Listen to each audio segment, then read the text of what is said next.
আচ্ছা শোন, লাশ দুটোকে গুম করে ফেল, এদের অস্তিত্ব সহ যেন কেউ কোনোদিন খুঁজে না পায়।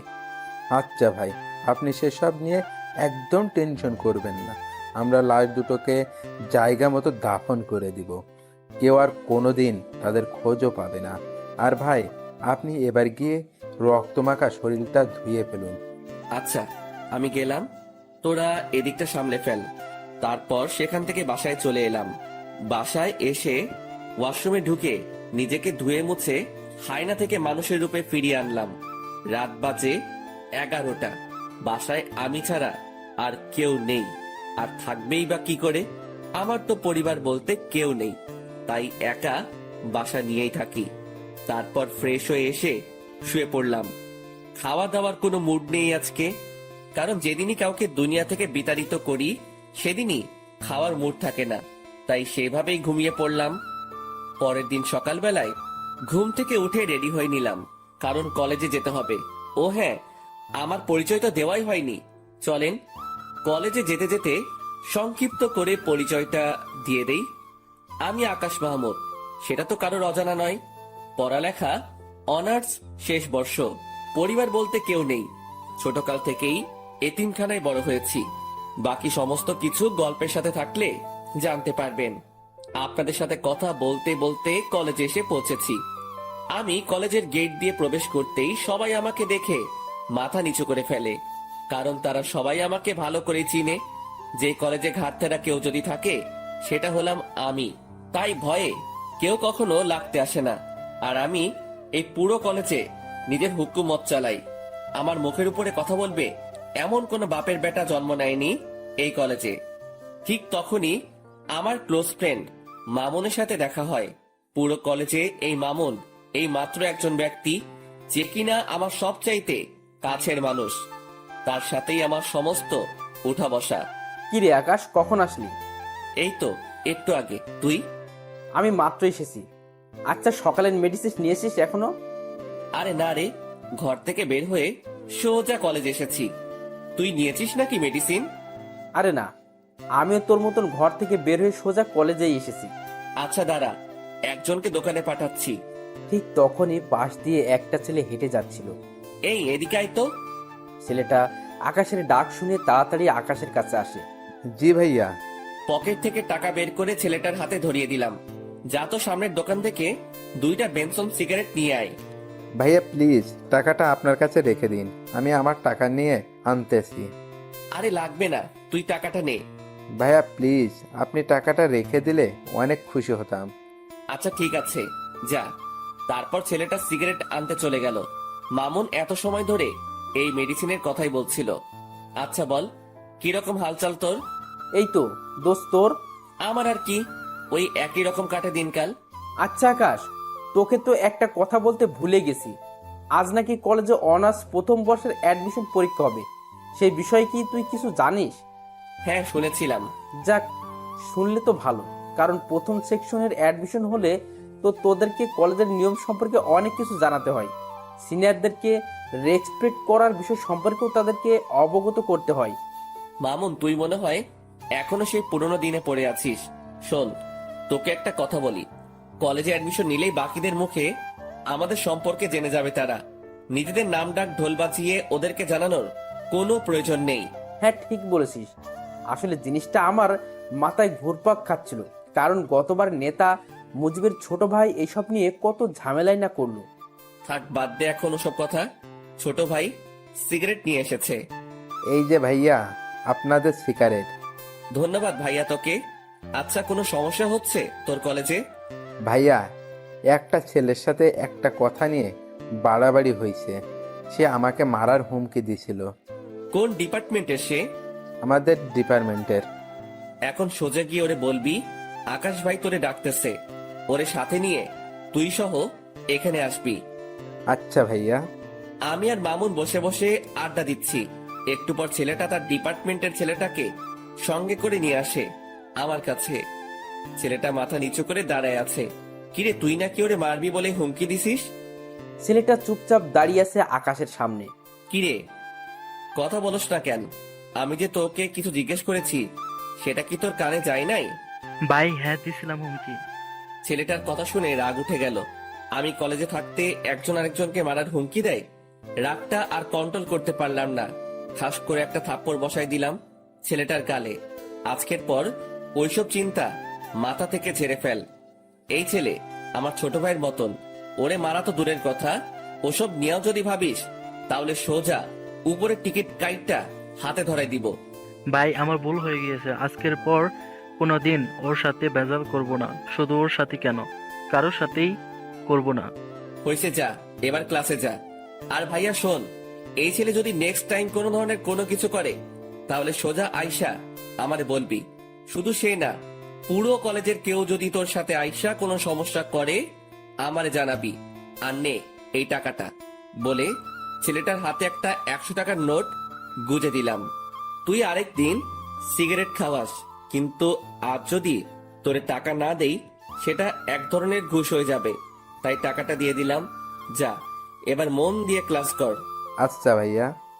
ছেলেটা চলে গেল। আমি আর মামুন আবার কথা বলায় ব্যস্ত হয়ে গেলাম। আজও ক্লাস করব না। আমরা প্রায় সময় ক্লাস না করে দুজন কলেজের বাহিরে বসে আড্ডা দেই। দুজন মিলে আড্ডা দিচ্ছিলাম, ঠিক তখনই কলেজের ফার্স্ট ইয়ার অ্যাডমিশনের জন্য মানুষ আসা শুরু হয়ে গেল। সবাই নিজের গার্ডিয়ান নিয়ে এসেছে।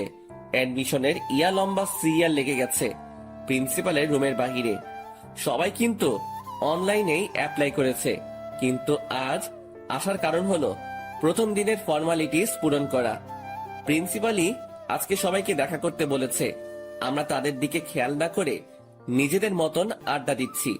আড্ডা দিতে দিতে হঠাৎই নজর পড়লো একটা মেয়ের দিকে, যে কিনা ধবধবে একটা সাদা জামা পরিধান করে গুটি গুটি পায়ে হেঁটে প্রিন্সিপালের রুমের সামনে গিয়ে দাঁড়ালো, যেখানে সবাই দাঁড়িয়ে অপেক্ষা করছে প্রিন্সিপালের সাথে দেখা করার জন্য। মেয়েটাকে দেখে আমার ধ্যান তার দিকে আটকে গিয়েছে। কিরে, এই মেয়েটাকে তো আগে কখনো কলেজে দেখিনি। নতুন বর্ষে হয়তো অ্যাডমিশন নিতে এসেছে সে, কিন্তু তার গার্ডিয়ান কোথায়? সবাই নিজের গার্ডিয়ান নিয়ে এসেছে, কিন্তু সে একাই কেন এলো? হাজারটা প্রশ্ন ঘুরপাক খাচ্ছে মেয়েটাকে নিয়ে।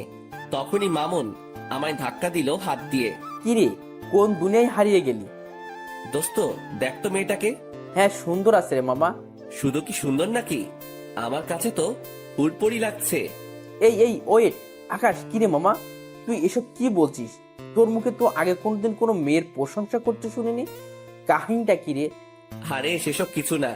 আর তাছাড়া সুন্দর মানুষ তো সুন্দর বলে প্রশংসা করবে না তো কি করব? মামা, আমায় কাহিনী শিখাতেই শোনা।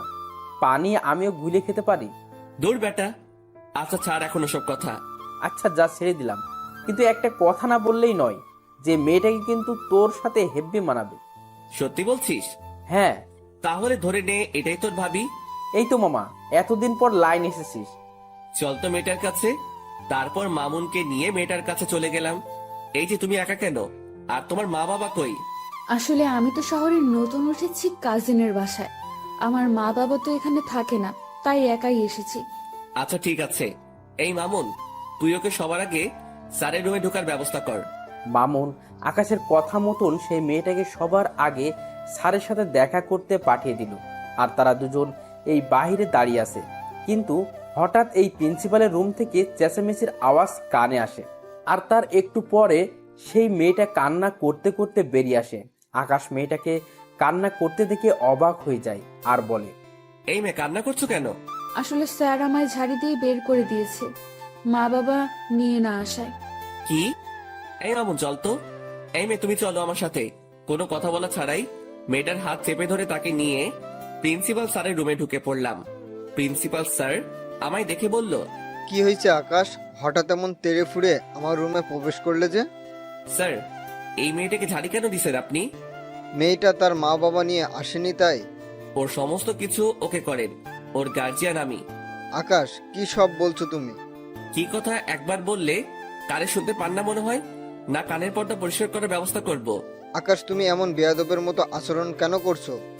প্রিন্সিপালের কথাটা শুনে মেজাজ খারাপ হয়ে গেল। আর আমার একবার মেজাজ খারাপ বা রাগ উঠলে শরীর নিজের কন্ট্রোলের বাহিরে চলে যায়। হুট করে গিয়ে প্রিন্সিপালের কলার চেপে ধরলাম। এই বেটা স্যার, এই মেয়ের সমস্ত কিছু ওকে কর, না হয় তোকেই আমি ওকে করে দিব। মনে রাখবি, এই মেয়ে আমার কিছু লাগে।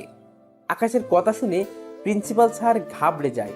আর তার থেকে বড় কথা, আকাশের রাগ দেখে মেয়েটা আকাশের হাত ভয়ে পিছন থেকে চেপে ধরে। আচ্ছা আচ্ছা, করছি আমি। প্লিজ তুমি আমার কলারটা ছেড়ে দাও। ঠিক আছে, আজকের মতন বেঁচে গেলি। তবে হ্যাঁ, একটা কথা, মেয়েটার যাতে কোনো রকমের সমস্যা না হয় এই কলেজে, তাহলে কিন্তু বেয়াদবির লিমিট আমি পার করে দিব। না না, মেয়েটার কোনো সমস্যা হবে না কলেজে। মেয়েটাও আকাশকে ছেড়ে দেয়। হ্যাঁ, চললাম আমি। আর এই মেয়ে, তোমার নামটা কি জানো? আমার নাম দিয়া। মাশাআল্লাহ, অনেক সুন্দর নাম। তোমার সমস্ত কিছু স্যার ওকে করে দিবে। তুমি কাজ শেষ করে একটু বাহিরে এসে দেখা করো আমার সাথে। আচ্ছা। আমি আর মামুন বাহিরে চলে আসলাম। তার একটু পরই মেয়েটা কাজ শেষ করে বাহিরে আসলো। তাকে ইশারা করে আমার কাছে আসতে বললাম। সে আমার কাছে আসতেই কেমন যেন একটা পাগল করা স্মেল নাকে ভেসে আসলো। সাথে সাথে মেয়েটাকে টান দিয়ে নিজের কাছে নিয়ে আসলাম আর হুট করে তার কপালে একটা চুমু এঁকে দিলাম। এই দৃশ্য দেখে মেয়েটা আর মামুন দুজনেই হা করে তাকিয়ে আছে আমার দিকে। আমি আর মামুন বাহিরে চলে আসলাম। তার একটু পরই মেয়েটা কাজ শেষ করে বাহিরে আসলো। তাকে ইশারা করে আমার কাছে আসতে বললাম। সে আমার কাছে আসতেই কেমন যেন একটা পাগল করা স্মেল নাকে ভেসে আসলো। সাথে সাথে মেয়েটাকে টান দিয়ে নিজের কাছে নিয়ে আসলাম আর হুট করে তার কপালে একটা চুমু এঁকে দিলাম। এই দৃশ্য দেখে মেয়েটা আর মামুন দুজনেই হা করে তাকিয়ে আছে আমার দিকে। লজ্জায় পড়ে গেলাম দুজনের সামনে।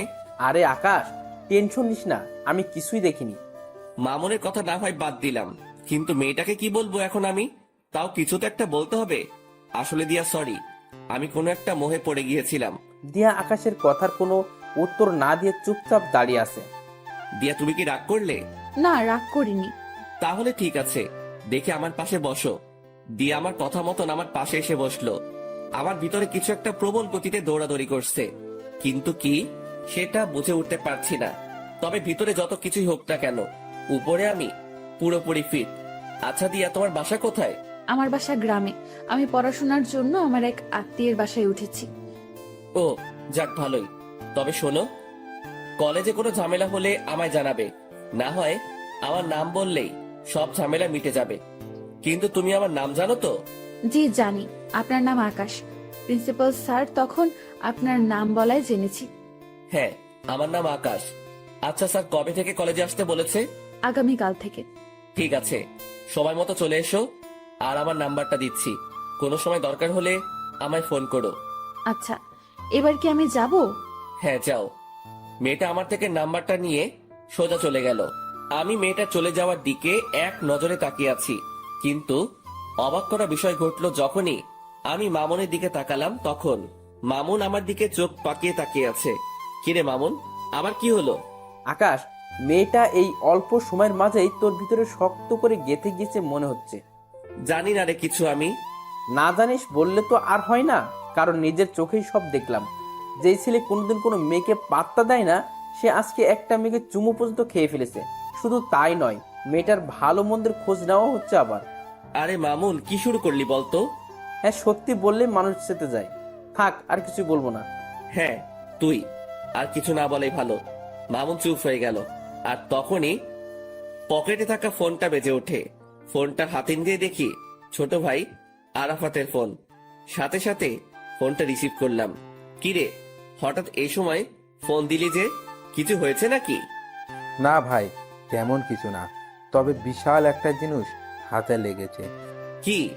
ভাই, যেই ছেলেগুলো আপনাকে মারতে এসেছে তারা মাস্তান নামক একটা গ্যাংয়ের ছেলেপেলে। কিন্তু অবাক করা বিষয় হলো, কেউ তাদেরকে হায়ার করেছে আপনাকে মারার জন্য। আর যে হায়ার করেছে সে একটা মেয়ে। আমি সেই মেয়েটা সম্পর্কে খোঁজ লাগিয়েছি, কিন্তু কোনো খবরেই বের করতে পারিনি। তবু এইটুকু বের করতে পেরেছি, মেয়েটা নাকি অনেক বড় মাফিয়া, যার ধরাছোঁয়ার কাছে যেতে হলেও নাকি 1000 বছর লেগে যাবে। আরাফাতের মুখে এসব কথা শুনে থতমত খেয়ে গেলাম। হঠাৎ একটা মেয়ে আমায় মারার জন্য উঠে পড়ে কেন লেগেছে? আমি তো কারোর তেমন কোনো ক্ষতি করিনি। আচ্ছা ঠিক আছে, আমি দেখছি সেসব বিষয় নিয়ে। আচ্ছা ভাই। আর ওইদিকে ছেলেপেলের কি খবর? হ্যাঁ ভাই, ভালোই। যাক, ভালো হলেই ভালো।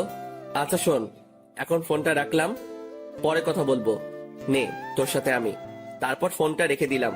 ফোন রাখতেই মামুন জিজ্ঞেস করলো, কিরে, কি হয়েছে রে? আরে আরাফাত খবর দিল আমায় যে ছেলেগুলো মারতে এসেছিল তাদেরকে নাকি কে কন্টাক্ট দিয়েছে, আর যে কন্টাক্ট দিয়েছে সে নাকি একটা মেয়ে। কি সাংঘাতিক ব্যাপার বাপরে। আচ্ছা বাদ দে এখন ওসব কথা, আর চল এখান থেকে যাওয়া যাক। হ্যাঁ চল, আমিও বাসায় যাব। তারপর দুজন সেখান থেকে উঠে গেলাম। দুজনেই দুজনের বাসার জন্য রওনা হয়েছি। দেখতে দেখতে বাসায় পৌঁছে গেলাম। বাসায় এসে কিছু কাপড় চোপড় অপরিষ্কার ছিল, সেসব ধুয়ে মুছে শুকাতে দিলাম। তারপর খেয়ে দিয়ে ঘুমিয়ে পড়লাম। বিকেল বেলায় ঘুম থেকে উঠে কাপড়গুলো এনে লন্ড্রিতে পাঠিয়ে দিলাম। এমন টুকিটাকি কাজ করতে করতে দিনটা কেটে গেল। পরের দিন সকালবেলায় ঘুম থেকে উঠে রেডি হয়ে কলেজের উদ্দেশ্যে রওনা হব। তখনই থানার ওসি ফোন দিল আমায়। আকাশ ভাই, আপনি একটু আর্জেন্ট থানায় এসে দেখা করুন, আপনার সাথে জরুরি কিছু কথা ছিল। আচ্ছা স্যার, আজকে কলেজ শেষ, তাই আবার বাসায় ঢুকে ব্যাগটা রেখে ঘরটা তালা দিয়ে বের হয়ে গেলাম। তারপর সোজা থানার পথে রওনা হলাম। হঠাৎই মাথায় এলো দিয়া আজ কলেজে আসবে, আর আজকেই তার প্রথম দিন। তাড়াতাড়ি মামুনকে ফোন দিলাম। হ্যাঁ দোস্ত বল। আজ হয়তো কলেজে আসা হবে না, তুই একটু দিয়াকে দেখে শুনে রাখিস, কারণ আজকে তার প্রথম দিন, তার যাতে কোনো ধরনের কোনো সমস্যা না হয়। আচ্ছা তুই সেসব নিয়ে চিন্তা করিস না, আমি কলেজের সামনেই আছি, আমি সবটা দেখছি। মামুনের সাথে কথা বলে আকাশ ফোন রেখে দেয়। আকাশ থানার উদ্দেশ্যে রওনা হয়, আর এদিকে মামুন দিয়ার জন্য অপেক্ষা করছে। দিয়া আসতেই মামুন তাকে কলেজের ভিতর দিয়ে আসে আর সবাইকে কড়াভাবে বলে দেয় যে দিয়াকে যেন কেউ কোনো ধরনের বিরক্ত না করে, কারণ সে আকাশের কলিজা। মামুনের মুখে এমন কথা শুনে সবাই অবাক হয়ে যায়, কারণ তারা কেউ মামুনকে চিনেই না। তখন মামুন আবার বলে, কথাটা একবার বলেছি, এই একবারে যেন সবার কানে ঢোকে, না হয় পরের বার শোনার জন্য কেউ আর সেই অবস্থা থাকবে না। মামুনের কথায় সবাই বিষয়টাকে নিজের ভিতরে ফিট করে নেয় যে এই মেয়েকে কোনো রকম প্যারা দিলে জীবন হারাতে হবে, কারণ যেই ছেলে পুরো ক্লাসের সামনে এমন উঁচু গলায় কথা বলতে পারে সে মানুষও খুন করতে পারবে। অন্যদিকে মামুন তাদের বলে ক্লাস থেকে বের হয়ে যায়। দেখতে দেখতে সময় পার হয়ে যায়। আকাশ থানার ওসির সাথে এখনো বসে বসে কি যেন জরুরি কথা বলছে। ঠিক তখনই দিয়ার নাম্বার থেকে আকাশের কাছে ফোন আসে। সে দিয়ার ফোন থেকে চমকে ওঠে। কিরে, হঠাৎ কি কারণে দিয়া ফোন দিল? না, ফোনটা রিসিভ করি। ফোনটা রিসিভ করতে অপর পাশ থেকে দিয়ার কান্নার আওয়াজ ভেসে আসলো। ফোনের অপর পাশ থেকে দিয়ার কান্নার আওয়াজ শুনে কলিজাটা মোচড় দিয়ে ওঠে। এই দিয়া, কি হয়েছে? আপনি কোথায়? তাড়াতাড়ি কলেজে আসেন, আমার আপনাকে প্রয়োজন। আচ্ছা আসছি, কিন্তু কি হয়েছে সেটা তো বলবে। ব্রেকের সময় আমি কলেজ থেকে একটু বের হয়েছিলাম, তখনই হুট করে কোথা থেকে যেন একটা ছেলে আসে আর আমার সাথে অসভ্যতামি শুরু করে। শুধু তাই নয়, সেখানে একটা ছেলে আমার ওড়নায় টান দিয়ে ধরে বলে আমার শরীর নাকি তার চাই। দিয়ার মুখে এই সমস্ত কথা শুনে পায়ের রক্ত মাথায় উঠে যায়। সাথে সাথে ওসির সামনে থেকে উঠে হাঁটা দিলাম। আকাশ ভাই, কোথায় যাচ্ছেন আপনি? স্যার, আমার একটা জরুরি কাজ পড়ে গেছে, আমি আপনার সাথে পরে কথা বলবো এই বিষয়ে। সাথে সাথে ওসি স্যারের সেখান থেকে বের হয়ে জলদি কলেজের উদ্দেশ্যে রওনা হলাম। আর যেতে যেতে মামুনকে ফোন দিলাম। হ্যালো মামুন। আরে আকাশ, আমি এখনই তোকে ফোন দিতাম, দিয়াকে নাকি কিছু ছেলে উত্তক্ত করছে কলেজের বাইরে। তো তুই কোথায় ছিলি? আরে তুই তো জানিসই, এই যে তুই কলেজে না থাকলে আমার ভালো লাগে না, তাই আমি দিয়াকে তার ক্লাসে ঢুকিয়ে দিয়ে সবাইকে তার বিষয়ে বলে দিয়েছি। পরে আমি কলেজ থেকে বের হয়ে যাই, আর কলেজ থেকে বের হওয়ার আগে একটা ছোট ভাইকে বলেও দিয়েছে এসেছিলাম যাতে করে দিয়ার কোনো সমস্যা না হয়, আর সেই আমাকে ফোন দিয়ে সেই সব ছেলের কথা বলল। আচ্ছা, তুই যেখানে আছিস না কেন তাড়াতাড়ি কলেজে আয়, আমিও আসছি। তারপর ফোনটা রেখে দিয়ে সোজা কলেজে পৌঁছাতে দেখি মামুনও গাড়ি থেকে নামছে মাত্র। তাড়াতাড়ি গাড়ি থেকে নেমে মামুনকে নিয়ে কলেজের ভিতরে চলে গেলাম।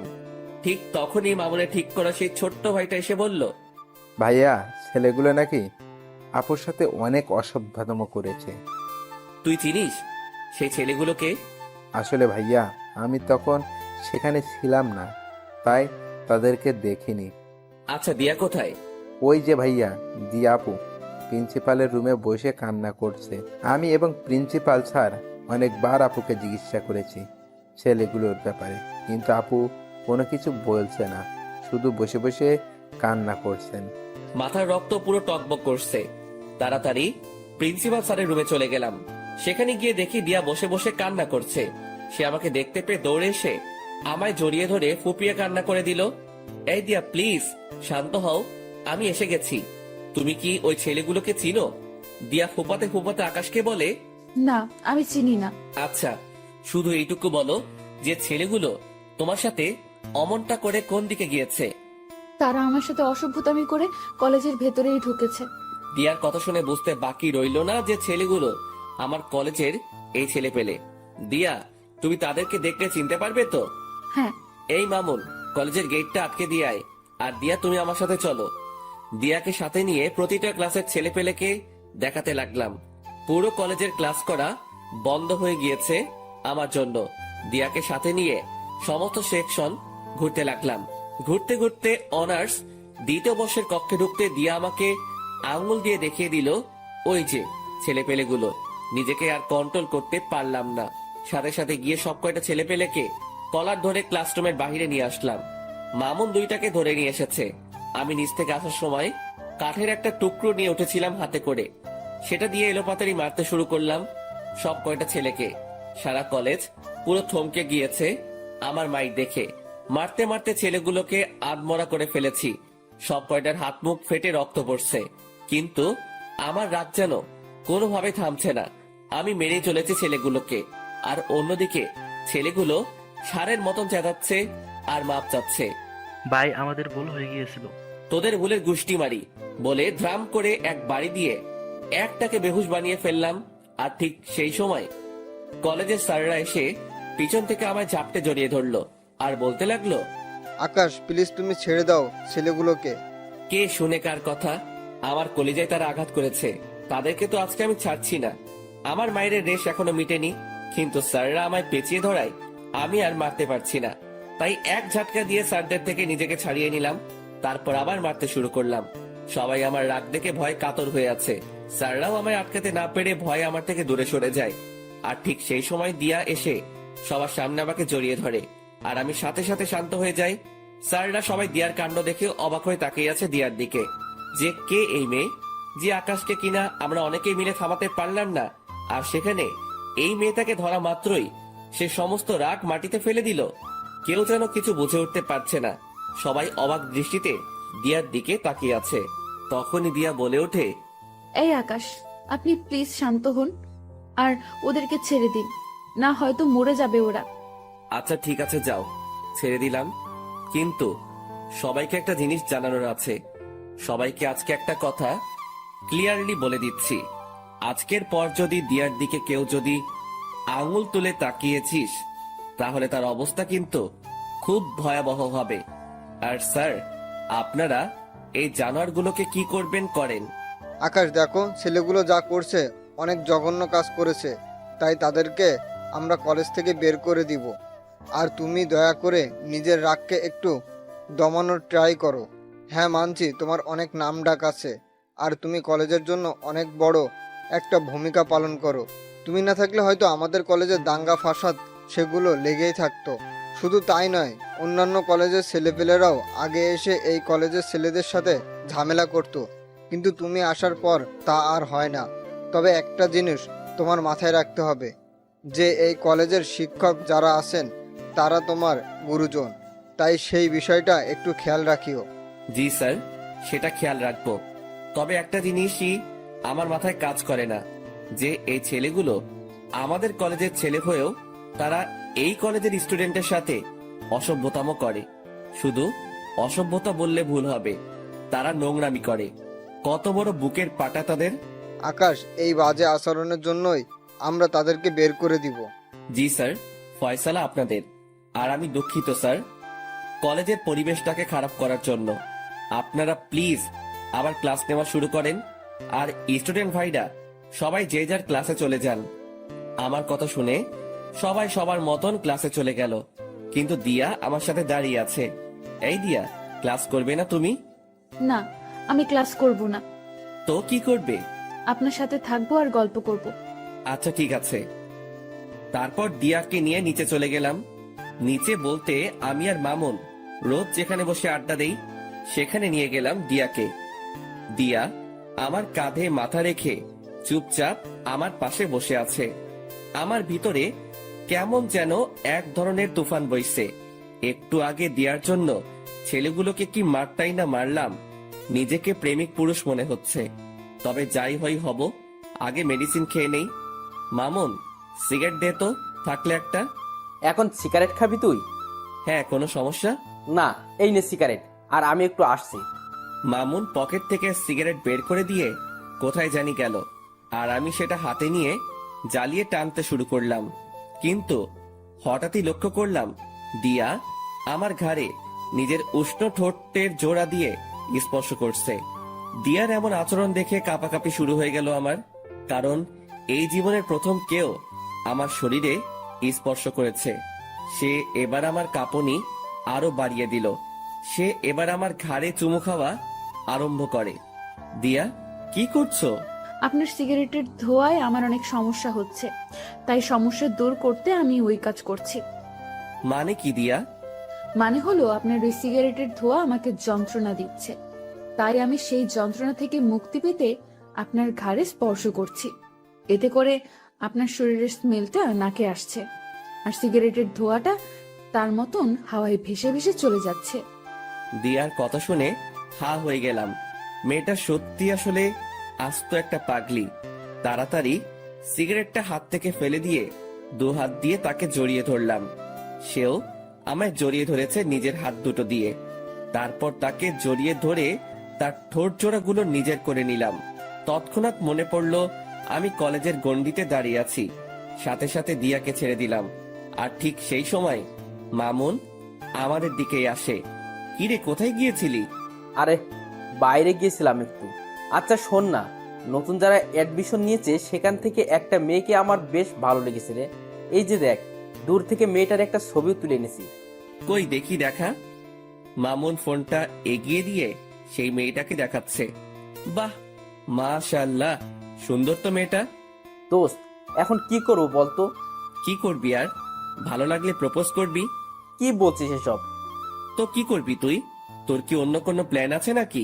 আরে না না, দূর। তাহলে যেটা বলেছি সেটাই কর। আর তবে আগে একটু ভালো করে দেখে শুনে নে, পরে গিয়ে প্রপোজ করিস। আর দরকার হয় দিয়া তোকে সাহায্য করবে এই বিষয়ে। আমাকে তো দেখালেন না মেয়েটাকে, তাহলে কিভাবে সাহায্য করব? আচ্ছা নাও দেখো তুমি। মামুন ফোনটা এগিয়ে দিয়ে মেয়েটার পিকটা দিয়াকে দেখালো। সে মেয়েটাকে দেখে থতমত খেয়ে যায়, আর আকাশ জিনিসটা লক্ষ্য করে। কি হয়েছে দিয়া? না না, কিছু না। তো মুখের বুলি বন্ধ হয়ে গেল কেন?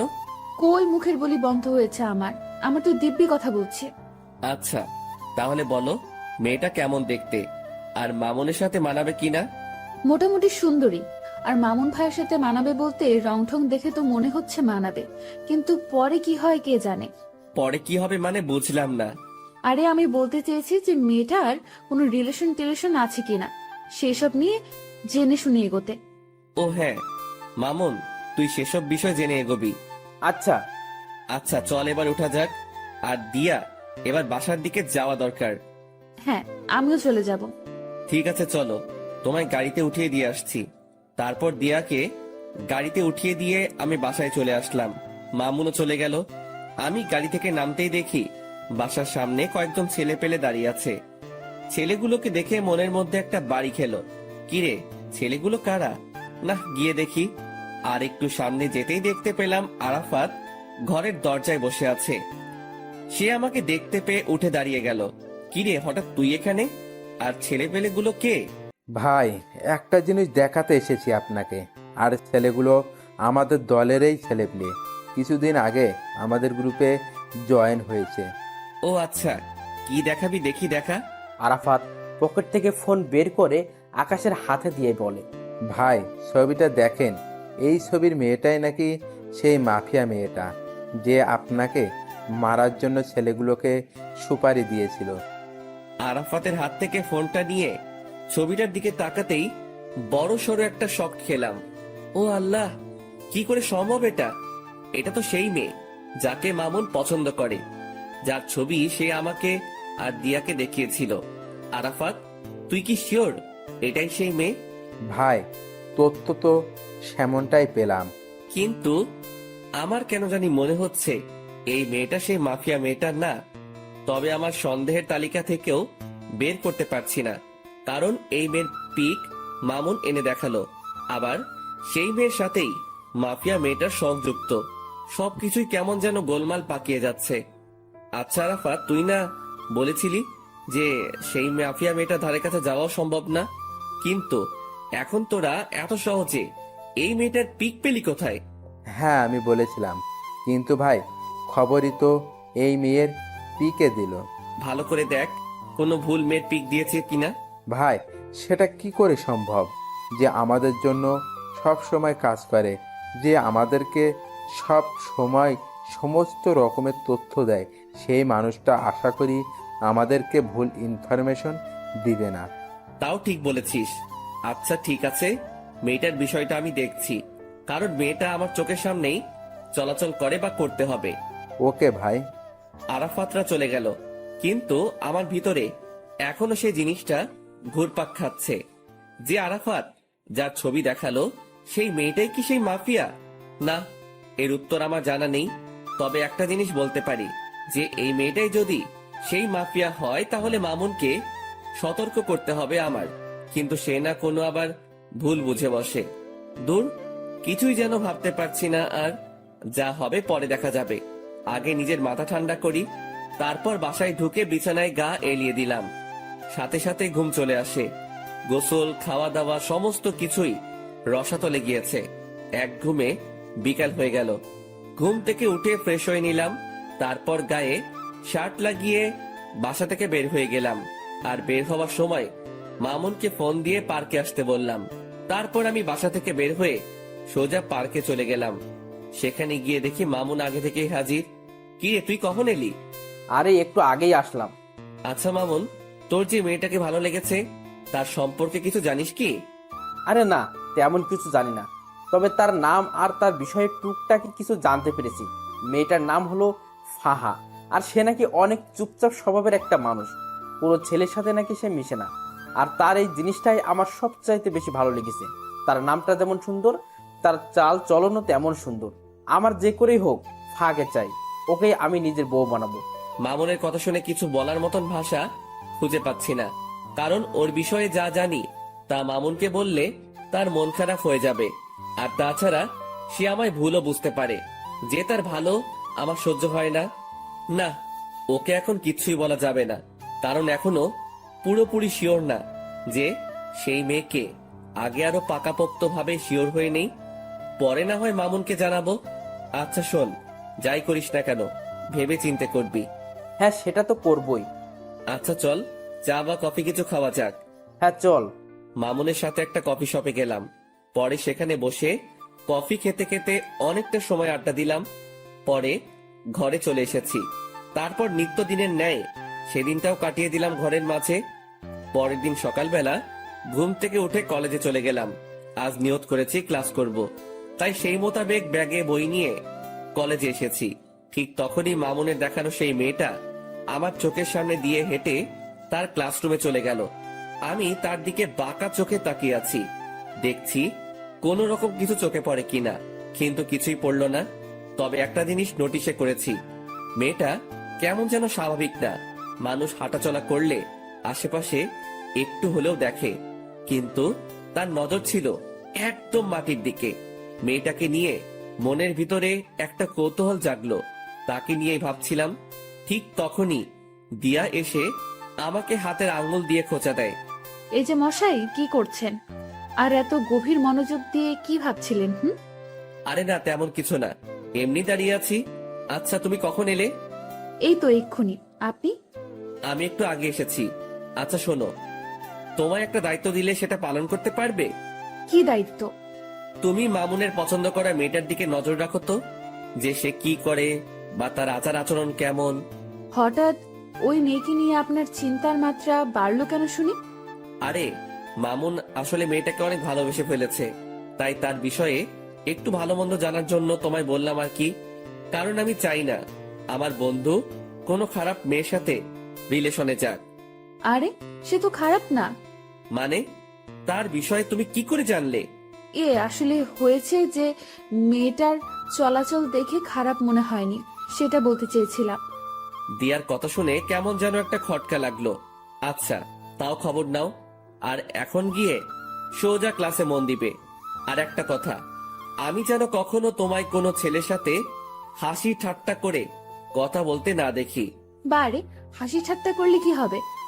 কারণ তুই খালি আমার সাথে হাসি ঠাট্টা করবি। কেন? আমি আপনার সাথে কেন হাসি ঠাট্টা করতে যাব? কারণ তুই আমার। ইস, আমায় কি নিজের নামে রেজিস্ট্রি করে রেখেছেন নাকি? মেয়েটার কথা শুনে মেজাজটা খারাপ হওয়ার উপক্রম হচ্ছে। হ্যাঁ, তোকে আমি নিজের নামে রেজিস্ট্রি করে নিয়েছি, আর এখনো করব বলে এক টান দিয়ে দিয়াকে নিজের বাহুডরে নিয়ে নিলাম। তারপর তার সমস্ত মুখমণ্ডলে চুমু খেতে লাগলাম। চুমু খেতে খেতে তার ঠোঁটে এসে আটকিয়েছি। হঠাৎই সে আমার থেকে নিজেকে ছাড়িয়ে নিল। আই, পাগল হয়ে গেছেন আপনি? মানুষের সামনে এমন আচরণ কেউ করে? আমি করি, কারণ তুই খালি আমার। আচ্ছা ঠিক আছে, আমি না হয় আপনার, কিন্তু মানুষজন দেখলে কি ভাববে বলুন তো? কে কি ভাববে সেসব নিয়ে আমার কোনো মাথা ব্যথা নাই। আমার মাথা ব্যথা হচ্ছে তোমাকে নিয়ে। তুমি কোনো ঝামেলা না করলেই হয়। আচ্ছা হয়েছে, এবার পাগলামো বন্ধ করুন। আর আমি কোনো ঝামেলা টামেলাতে নেই, আর ঝামেলা করতে চাইলেও তো করতে পারবো না, কারণ আপনি আমায় আস্ত গিলে খেয়ে ফেলবেন। শুধু গিলে খাবো না, সেদিন একদম জোর করে তোকে নিজের করে নিব। দুনিয়ার মহলে আর আসতে দিব না। বাপ রে বাপ, কি সিরিয়াস টাইপ মানুষ আপনি। হ্যাঁ, আমি অনেক সিরিয়াস। আচ্ছা, এবার ক্লাসে যাও। অনেকটা সময় নষ্ট হয়েছে কথা বলে। তোমার ক্লাসও হয়তো শুরু হয়ে গিয়েছে। ঠিক আছে, যাচ্ছি। দিয়া ক্লাসে চলে গেল, আর অন্যদিকে আমি আমার মতন ক্লাসে চলে এলাম। সবাই আমাকে ক্লাসে দেখে চুপচাপ হয়ে গেল। আমার ক্লাসের স্যার এখনো আসেনি। আমি স্বাভাবিকভাবে একটা টেবিলের উপরে বসে পড়লাম। তার কিছু সময় পর মামুন আসলো। সে এসে আমার পাশে বসলো। দুজন একটু কথা বলে স্যারের জন্য অপেক্ষা করছি। কিছুক্ষণ পর অপেক্ষার প্রহর কাটলো। স্যার ক্লাসে আসলো, এসে ক্লাস নিতে শুরু করলো। আজ অনেক কয়টা ক্লাস করেছি, আর মাত্র 1 ঘন্টা বাকি। এই মামুন, আজকের মতো ক্লাস এখানেই শেষ রে। আজকে আর ক্লাস করব না। আচ্ছা চল, আমিও বেরিয়ে যাব। শেষ ঘন্টা না করে মামুনের সাথে বেরিয়ে গেলাম। ক্লাস থেকে বের হয়ে মামুনকে বললাম, মামুন চল তো, দিয়ার ক্লাস থেকে ঘুরে আসি। হ্যাঁ চল, এই সুযোগে আমি ফাঁকে দেখতে পারবো। মামুনকে নিয়ে দিয়ার ক্লাসে চলে গেলাম। দিয়া আমাকে দেখতেই ক্লাস না করে সকলের সামনে ব্যাগ হাতে নিয়ে চলে গেল। এই দিয়া ক্লাস করবে না? না, আমি আর ক্লাস করব না। এই মেয়ে, আর 1 ঘন্টা আছে খালি ক্লাস শেষ হতে। ক্লাসটা শেষ করে বের হও একদম। দিয়া হঠাৎ করেই সকলের সামনে চেঁচিয়ে ওঠে। এই যে আমি বলেছি না যে আমি আর ক্লাস করব না। এই দিয়া, এতটা হাইপার হচ্ছ কেন তুমি? কারণ আমার এখন আর ক্লাস করতে ইচ্ছে করছে না, কিন্তু আপনি আমাকে ক্লাস করতে জোর করছেন, তাই হাইপার হয়েছে। তো কি করবে এখন? কি করব আর, আপনার সাথে বসে বসে ভালো কিছু মুহূর্ত কাটাবো। দিয়ার কথা শুনে ভিতরে লাড্ডু ফুটেছে মতন অবস্থা। আচ্ছা ঠিক আছে, দিয়াকে নিয়ে আমাদের বসার অবস্থানে চলে এলাম। মামুনও আমাদের সাথে এসেছে। দোস্ত, মেয়েটাকে দেখতে পেলি? না রে, তাকে তো ক্লাসের কোথাও দেখিনি।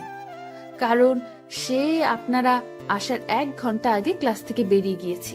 ও আচ্ছা, কিন্তু কোথায় গিয়েছে? কে জানে কোথায় গিয়েছে, হয়তো বাসায় যাবে গেলে, না হয়তো কলেজেই থাকবে। কিন্তু তাকে তো আমরা কলেজের বাইরে দেখতে পাইনি।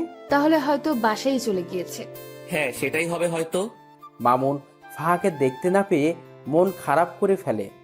আরে মামুন, তুই মন খারাপ করিস না। ভালোবাসার মানুষ কখনো এত সহজে ধরা দেয় না।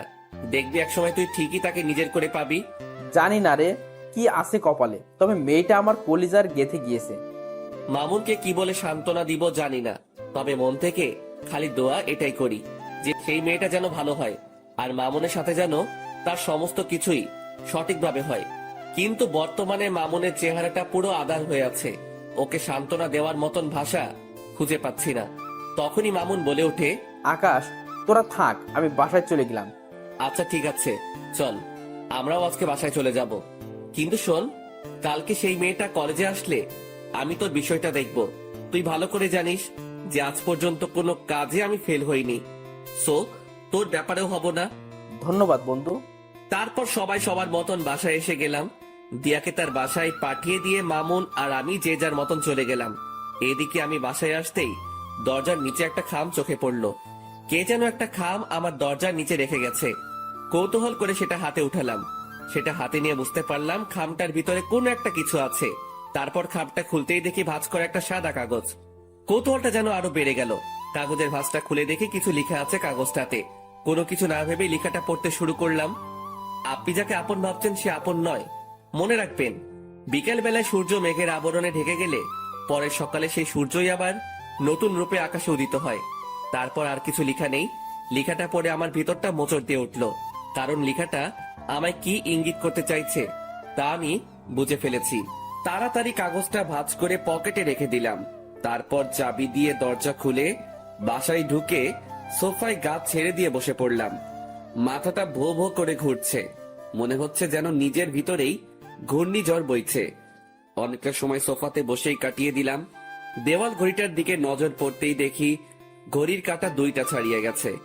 তাড়াতাড়ি সোফা ছেড়ে উঠে ফ্রেশ হতে চলে গেলাম। কিছুক্ষণ পর ফ্রেশ হয়ে ওয়াশরুম থেকে ফিরে আসলাম।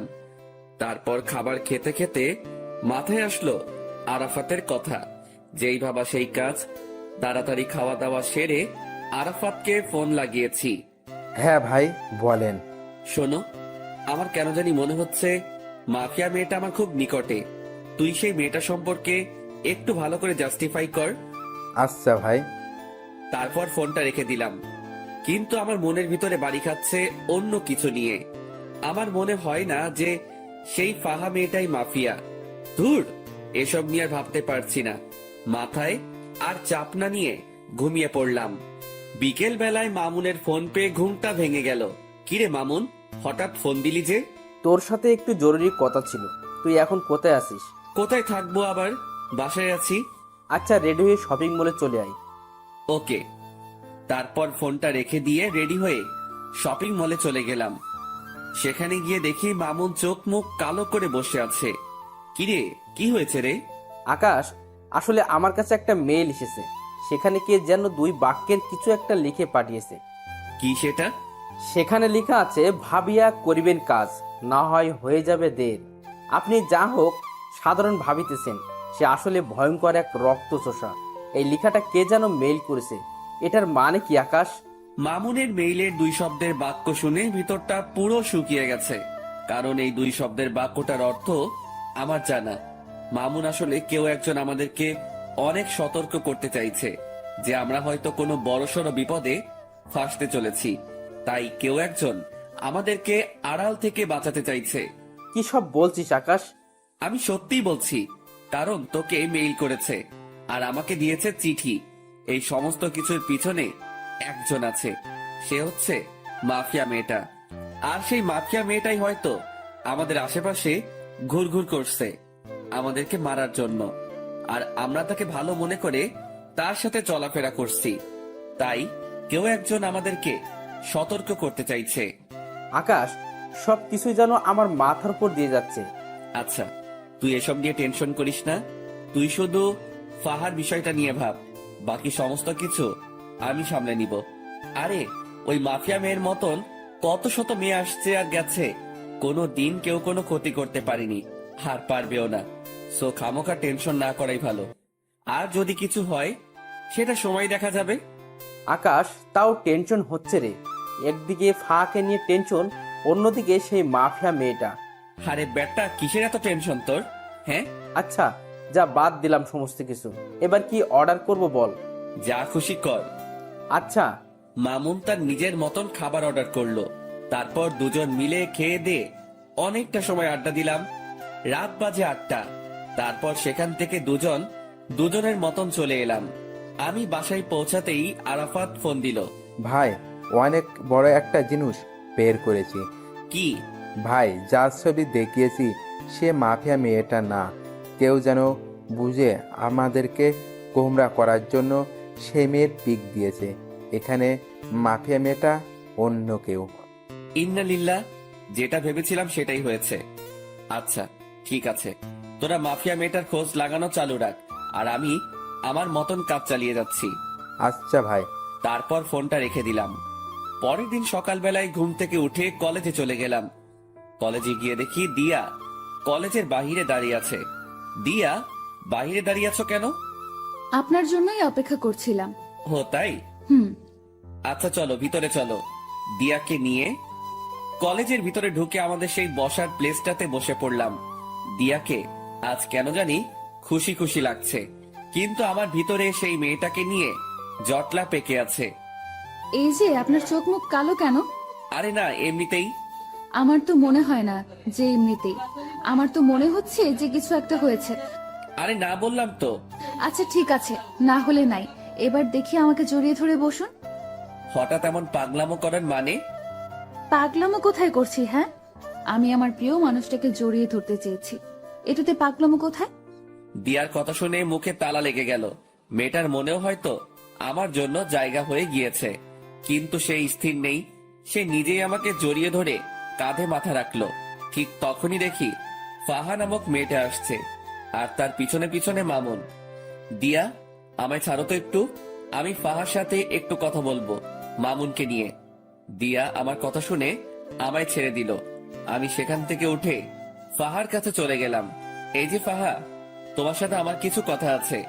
ভাইয়া, আমি জানি আপনি আমায় কি বলবেন, কিন্তু বিশ্বাস করুন আমার মনের অবস্থা ভালো নেই। কিছু একটা নিয়ে অনেক ঝামেলায় আছি।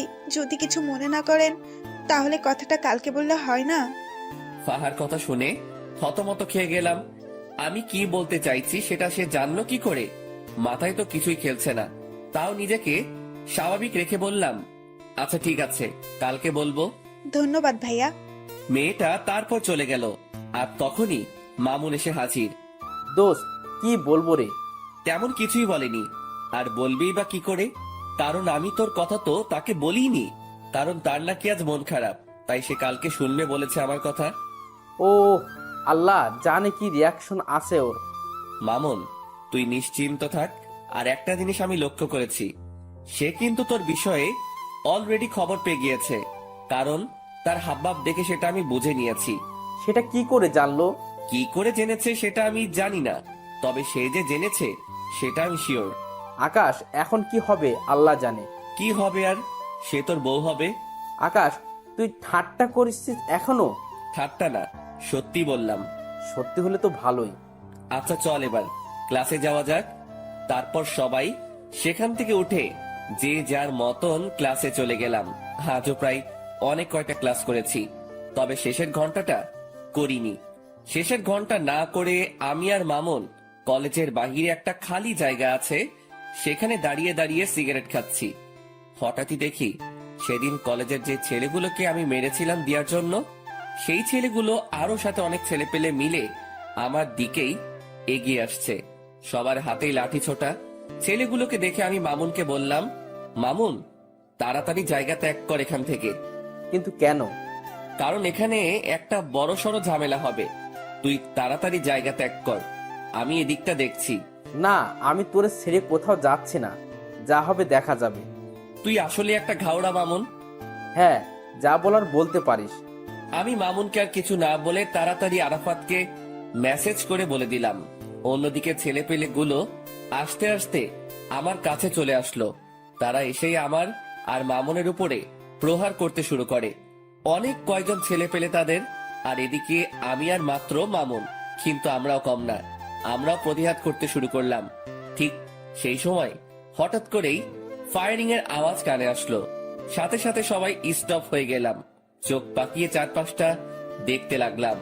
চোখের সামনে কিছুই দেখতে পেলাম না, কিন্তু যেই না পিছনে ফিরেছি তখনই দেখি প্রায় শতাধিক ছেলে পেলে আমার পিছনে দাঁড়িয়ে আছে। সবার হাতে ভয়ঙ্কর ভয়ঙ্কর অস্ত্র। আমি তাদেরকে দেখে থতমত খেয়ে গেলাম, কারণ এত ছেলে পেলে তো আমার না, আর আমার হলেও আরাফাতকে তো দেখতে পাচ্ছি না। ঠিক সেই সময় তাদের ভিতর থেকে দিয়া আর ফাহা নামক মেয়েটা সামনে বেরিয়ে আসে। এই দৃশ্য দেখে পায়ের নিচ থেকে যেন মাটি সরে গিয়েছে আমার। কে এই দিয়া আর ফাহা? থ হয়ে সেই জায়গাটাতেই দাঁড়িয়ে আছি। অন্যদিকে দিয়া হাতে হকি স্টিক নিয়ে আমার দিকে এগিয়ে আসছে। দিয়ার কর্মকাণ্ড দেখে ভিতরটা যেন মরুভূমির মতন শুকিয়ে গেছে। দিয়া আকাশের দিকে এগিয়ে যাচ্ছে হাতে হকি স্টিক নিয়ে। দিয়ার কাণ্ড দেখে আকাশের 12টা অলরেডি বেজে গিয়েছে, কিন্তু তবুও সে নিজেকে স্ট্রং রাখার ট্রাই করেছে। দিয়া হকি স্টিক হাতে নিয়ে আকাশের শরীরে দ্রাম করে এক বাড়ি বসিয়ে দেয় আর আকাশ সাথে সাথে চোখ অফ করে ফেলে। কিন্তু দিয়া বাড়িটা আকাশকে না মেরে মাটিতে মারে। আকাশ চোখ খুলতেই দেখে সে ঠিকঠাকভাবে দাঁড়িয়ে আছে আর দিয়া তার সামনে দাঁড়িয়ে মিটমিট করে হাসছে। কিরে পাগল, ভয় পেয়েছো বুঝি? আকাশের মুখ দিয়ে কোনো কথাই বের হচ্ছে না, সে রোবটের মতন দাঁড়িয়ে আছে। আই পাগল, ভয় পাওয়ার কিছুই নেই। আমি তোমায় মারবো না, আমি মারবো তাদেরকে যারা তোমায় মারতে এসেছে। তারপর দিয়া সেই লাঠিটা নিয়ে সেই ছেলেগুলোকে উড়োধুড়ো মারতে শুরু করে। ছেলেপিলেগুলোকে দিয়ার এত বিশাল দলবল দেখে প্রতিঘাত করার মতন দুঃসাহসও করতে পারছে না। দিয়া সব কয়টা ছেলেকে মারতে মারতে তাদের অবস্থা 12টা বাজিয়ে দেয়। সব কয়টা ছেলে রক্তাক্ত অবস্থায় মাটিতে পড়ে আছে। দিয়া আজ যেন কোনো হিংস্র পশুর রূপ নিয়েছে। আর অন্যদিকে সবাই দিয়ার দিকে চোখ বড় বড় করে তাকিয়ে আছে, বিশেষ করে আকাশ, যে কিনা আগের দিয়ার সাথে এখনের দিয়াকে কোনোভাবেই মিলাতে পারছে না। সে শান্তশিষ্ট একটা মেয়ে হিসেবে দিয়াকে চিনত, আর সেই দিয়াই কিনা ভয়ঙ্কর রূপ নিয়ে সামনে চলে এলো। দিয়ার এমন রূপ দেখে তার মনের ভিতর খালি একটা জিনিস এই বাড়ি খাচ্ছে, যে এই দিয়া কে। আর ঠিক সেই সময় এই দিয়া ছেলেগুলোকে মেরে রক্তাক্ত অবস্থায় সে আকাশের সামনে দাঁড়ায়। অপরদিকে ঠিক একই সময়ে আকাশের ছেলেপিলে চলে আসে। তারপর ছেলেপিলেকে দেখে আকাশের বুকে একটু সাহস আসে, যদিও সে একা লড়াই করতে ভয় পায় না। কিন্তু এখানে তো লড়াই না, সে কারোর ভয়ঙ্কর রূপ দেখেছে। আকাশের নীরবতা দেখে দিয়া বলে ওঠে, কি হলো, এতটা ঘাবড়ে আছো কেন? দিয়া, কে তুমি? জানতে চাও কে আমি? হ্যাঁ। আমি সেই মাফিয়া যে কিনা তোমায় মারার জন্য লোক পাঠিয়েছিলাম। দিয়ার মুখে এমন কথা শুনে আকাশ থতমত খেয়ে যায়। আর অন্যদিকে আকাশের ছেলেপিলেরাও ক্ষিপ্ত হয়ে যায় দিয়ার উপরে। দিয়ার মুখে এইসব কথা শুনে আরাফাত বলে ওঠে, ভাই, এদের সব কয়টা কাজ এখানেই মেরে দাফন করে দিব। আই ছেলে, এই ভুল ধারণা করতে যাস না। আমায় মারতে এসে উল্টো তোরাই মারা পড়বি। দিয়া, তাহলে আমার সাথে এভাবে ছলনা করার মানে কি? যদি আমাকে মারারই হতো তাহলে এভাবে ছলনা না করে আমায় মেরে ফেললেই পারতে। আই ছেলে, একদম চুপ। তোর ওই মুখে যেন আর একটা বাজে কথাও না শুনি। আর আমি এখন কি বলি সেটা মন দিয়ে শোন। হ্যাঁ, আমি তোকে মারতে চেয়েছিলাম, কারণ আন্ডারওয়ার্ল্ডের মাফিয়ার সাথে নাকি তুই বাড়াবাড়ি করেছিস। আর তাছাড়া দেশের অনেক কজন নেতাও নাকি তোর জন্য কিছু করতে পারে না, তাই তারা সবাই মিলে প্ল্যান করে তোকে মেরে ফেলার। তাই আমাকে পাঠিয়েছে তোকে মারার জন্য। কিন্তু আমি জানি যে তোর অনেক ক্ষমতা আছে, তুইও চাইলে আমার সাথে বরাবরের মতন টক্কর দিতে পারিস বা আমায় মেরেও ফেলতে পারিস ব্যতিক্রম হলে। কিন্তু আমি এমন কোনো ঝামেলাই চাই না, কারণ আমি যেদিন প্রথম কলেজে আসি সেদিন তুই আমার চোখের পানি মুছে দিয়ে আমার কপালে চুমু খেয়েছিস। আমি যেদিন এই কলেজে আসি সেদিন তুই আমার জন্য স্যারের সাথে লড়াই করেছিস। শুধু তাই নয়, তুই আমার জন্য আরো অনেক কিছুই করেছিস। তোর জন্য সেদিন আমি ন্যায় বিচার পেয়েছি। তুই আমার জন্য সেই ছেলেগুলোকে মেরেছিস। তো আমি মানুষটা তোর সাথে বেইমানি করি কি করে? তবে হ্যাঁ, আমি তো বললাম যে তোকে আমি মারতে চেয়েছি, কিন্তু সেটা তোকে না জেনে শুনে। কিন্তু আমি যখন জানতে পেরেছি যে আমার জন্য যে দুনিয়ার সমস্ত প্রকার সমস্যার মুখোমুখি হতে পারে আমি তাকে মারতে চলেছি, সেদিন আমি এই সমস্ত কিছু বাতিল করে দিই। কারণ তুই মানুষটাকে মারা আমার পক্ষে সম্ভব না, কারণ এমন একটা মানুষকে আমি কখনোই মারতে পারবো না। আর মারতে পারবো কি করে? আমিও তো তোকে ভালোবেসে ফেলেছি, আর ভালোবাসার মানুষকে কি কেউ মারে নাকি? দিয়ার কথা শুনে 1000 ভোল্টের একটা শক খেলাম। দিয়ার কথাগুলো শুনে যেন আমার সমস্ত শরীর পাথরের রূপ ধারণ করে নিয়েছে। এত বড় ঝাটকা আমি এই জীবনে প্রথম খেলাম। কি হলো, কথা বলছো না যে? দিয়া, তুমি কি সত্যি বলছো এসব? হ্যাঁ বাবা, আমি সত্যিই বলছি। আমি আমার কলিজার গায়ে কোনোদিনও হাত দিব না। দিয়ার কথা শুনে নিজেকে আর স্থির রাখতে পারলাম না। সাথে সাথে এক টান দিয়ে দিয়াকে নিজের বুকে নিয়ে নিলাম। শক্ত করে জড়িয়ে ধরে রেখেছি দিয়াকে। দিয়াও আমার বুকে মাথা রেখে চুপটি করে পড়ে আছে বুকের মাঝে। আর অপরদিকে আমার চোখ জোড়া দিয়ে টুপটুপ করে পানি পড়ছে। দিয়া আমার চোখ থেকে অশ্রু পড়তে দেখে বলে, আই আকাশ, প্লিজ কান্না করিও না। তুমি কান্না করলে আমার ভালো লাগবে বলো? দিয়া, এটা তো সুখের কান্না। দিয়ার কথা শুনে সবাই অবাক হয়ে যায়। ঠিক তখনই ফাহা নামক মেয়েটা আকাশ আর দিয়ার দিকে এগিয়ে আসে আর বলে, ম্যাম, আমি একটা ভুল করে ফেলেছি। কি ভুল? ম্যাম, আমি আপনার অগোচরে একটা কাজ করেছি। যেটা হলো, আমি যখন জানতে পারি আপনি যাকে মারতে এসেছেন সে এই লক্ষ্মী ভাইয়াটা, তখন আমি ওনাকে সতর্ক করার জন্য ওনার বাসায় কয়েকটা চিঠি দেই, যাতে করে তিনি সতর্ক হয়ে যায় আর আপনার হাত থেকে বেঁচে যায়। কিন্তু আমি জানতাম না যে আপনি ওনাকে ভালোবাসেন আর মারার প্ল্যান বাতিল করেছেন। কি, তুই আমার লোক হয়ে ওর পক্ষ নিয়েছিস এতদিন? ম্যাম সরি, আসলে বিশ্বাস করুন ভাইয়াটা মানুষের ভালো করতে গিয়ে বড় বড় নেতাদের কাছে খারাপ হয়েছে। শুধু তাই নয়, ওনার জন্য এই কলেজে কোনো নারী ঘটিত সমস্যা হয় না। আমি যখন ওনার এইসব কর্মকাণ্ড সম্পর্কে জেনেছি বা দেখেছি, তখন তিনাকে আর সাপোর্ট না করে পারলাম না। ফাহাদ, তুই আমার সাথে বেইমানি করার ফলস্বরূপ মৃত্যু ডিজার্ভ করিস, কিন্তু এই জন্য তোকে মারলাম না বা বেঁচে গেলি। যে তুই যাই করিস না কেন, সবটাই আমার প্রিয় মানুষের জন্য করেছিস। ম্যাম প্লিজ, আপনি আমার উপরে রাগ করে থাকবেন না। না, তোর উপরে আমার কোনো রাগ নেই, কিন্তু একটা অর্ডার পালন করতে হবে আমার। কি সেটা ম্যাম? আমার কলিজার একজন বন্ধু আছে যার নাম মামুন। ওই যে ভাইটা দাঁড়িয়ে আছে, উনি তোকে ভালোবাসে। ম্যাম সেটা আমি আগেই জেনেছি। তাহলে আর দেরি কিসে? যা গিয়ে সবকিছু ঠিকঠাক করে নে। দিয়ার কথা শুনে ফাহা লজ্জায় লাল হয়ে আছে। এই যে লজ্জা পাওয়ার কিছুই নেই, যা বলেছি গিয়ে সেটা কর। আর আপনারা সবাই যে যার মতন চলে যান, যাদেরকে মেরেছি তারা এইভাবে পচে মরুক। আকাশ, তুমিও তোমার ছেলে পেলেকে চলে যেতে বলো। আচ্ছা, এই আরাফাত, তোরা সবাই চলে যা, তোদের সাথে আমার পরে কথা হবে। আচ্ছা ভাই। তারপর সবাই সবার মতন চলে যায়। আকাশের ছেলেপিলেরাও চলে যায়, আর অন্যদিকে দিয়ার কথা মতন তার লোকেরাও চলে যায়। আর এদিকে আকাশ দিয়াকে নিয়ে কলেজের ভিতরে প্রবেশ করে। তারপর তাদের বসার স্থানে গিয়ে দুজন মিলে বসে বসে গল্প করতে শুরু করে। এই যে আকাশ সাহেব, আমি না সরি, আপনাকে আমার সমস্ত সত্যি আগেই বলা উচিত ছিল। দিয়ার কথা শুনে আবারও থতমত খেয়ে গেলাম, কারণ মেয়েটা মিনিটে মিনিটে তার রূপ পরিবর্তন করছে।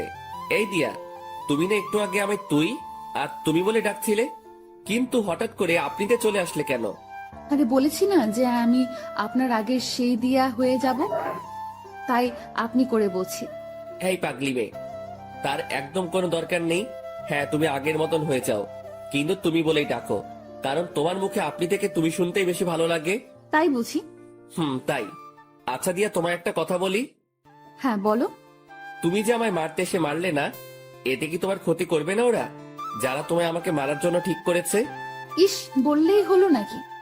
ওরা কি জানে যে আমার কলিজার কত পাওয়ার? ওরা কি জানে যে আমায় মারতে হলে তাদেরকে বিশাল একটা শক্তিশালী বটগাছ কাটতে হবে, যে বটগাছটা আমাকে ভালোবাসাতেই বেষ্টন করে রেখেছে? দিয়ার কথা শুনে শরীরটা নাড়া দিয়ে উঠলো খুশিতে। দিয়া, সত্যি তোমাকে পেয়ে আমি অনেক খুশি। আমিও তোমাকে পেয়ে অনেক খুশি। দিয়া আর আকাশ কথা বলছে নিজেদের মতন। ঠিক সেই সময় মামুন আর ফাহা মিটমিট করে হাসতে হাসতে তাদের দিকে এগিয়ে আসে। কি রে বেটা মামুন, ফাহাকে পেয়ে আজ অনেক খুশি মনে হচ্ছে? হ্যাঁ রে দোস্ত, আজকে আমি অনেক খুশি। যাক, তোর খুশিতেই আমরা খুশি। আচ্ছা আয়, সবাই মিলে একসাথে বসে আড্ডা দেই। তারপর সবাই মিলে আড্ডা দিতে থাকে। এই আড্ডার মাঝেই কেটে গেল একটা বছর। আজ আকাশ আর মামুনের গ্রাজুয়েশন কমপ্লিট হয়েছে। দিয়া আর ফাহা খুশিতে আত্মহারা যে তাদের প্রিয় মানুষগুলো গ্রাজুয়েশন কমপ্লিট করছে। ঠিক সেই জায়গাটাতেই বসেই আর সবাই মিলে আড্ডা দিচ্ছে। এই বসাতেই আকাশ আর মামুন তাদের প্রিয় মানুষকে বিয়ে করে নেওয়ার প্ল্যান সাজিয়ে ফেলে। আগামী সপ্তাহে তাদের বিয়ে। দুই বন্ধুই একই দিনে বিয়ে করবে। দেখতে দেখতে বিয়ের দিন চলে আসে। দিয়ার পরিবার থেকে তার মা আসে, যিনি কিনা দিয়ার পরিবার, তার পরিবার আর কেউ নেই। অপরদিকে ফাহার পরিবার থেকে তার মা আর মামা আসে বিয়েতে। তার পরিবারও অনেক ছোট। মামার বিয়ে হয়ে গেছে, তিনি বউ নিয়ে আলাদা থাকেন। আর ফাহার আম্মু একাই থাকেন। আগে ফাহাও একসাথে থাকতো, কিন্তু তাদের পরিবারের অবস্থা খারাপ হওয়ায় ফাহা দিয়ার সাথে যোগ দেয়। আর দিয়াও পরিবারের চালাতে এই পন্থা অবলম্বন করে। দেখতে দেখতে দুই বন্ধুর বিয়ে হয়ে যায়। এদিকে বিয়ের সমস্ত কাজ সম্পন্ন হওয়ার পর আকাশ বাসর ঘরের সামনে দাঁড়িয়ে আছে। তারপর দরজা খুলে ভিতরে ঢুকে সে ভিতরে ঢুকে দেখতে পায় সারা বাড়ি অন্ধকার। সে দিয়াকে ডাক দেয়, কিন্তু দিয়া কোনো সারা শব্দ করে না। দিয়ার সারা শব্দ না পেয়ে হাতিয়ে হাতিয়ে সামনের দিকে এগিয়ে যায়। আর ঠিক তখনই কেউ একজন চাকু নিয়ে আকাশের পেটে ঢুকিয়ে দেয়। আকাশ সাথে সাথে চেঁচিয়ে ওঠে, আর সাথে সাথেই রুমের বাতি জ্বলে ওঠে। Happy birthday to you my dear কলিজা। অবাক হয়ে গেলাম রুমের অবস্থা দেখে, কারণ রুমটা পরিপূর্ণভাবে সাজানো, আর সামনে দিয়া, ফাহা, মামুন সবাই কেক নিয়ে দাঁড়িয়ে আছে। এই পাগল, ভয় পেয়েছো বুঝি? আমার পেটে কে যেন ছুরি ঢুকিয়ে দিয়েছে। আরে পাগল, ওটা খেলনা ছুরি ছিল। কি? হ্যাঁ বলে দিয়া, আর বাকি সবাই হেসে দেয়। দিয়া, তুমি আমার বার্থডে সম্পর্কে জানো কি করে? ও মা, এটা কি কথা? যাকে ভালোবাসি তার জন্মদিন সম্পর্কে জানবো না, এটা কি করে হয়? দিয়ার কথা শুনে খুশিতে আত্মহারা হয়ে গেলাম। এতটাই আত্মহারা হয়েছি যে দিয়াকে সবার সামনে জড়িয়ে ধরে কিস করে শুরু করলাম।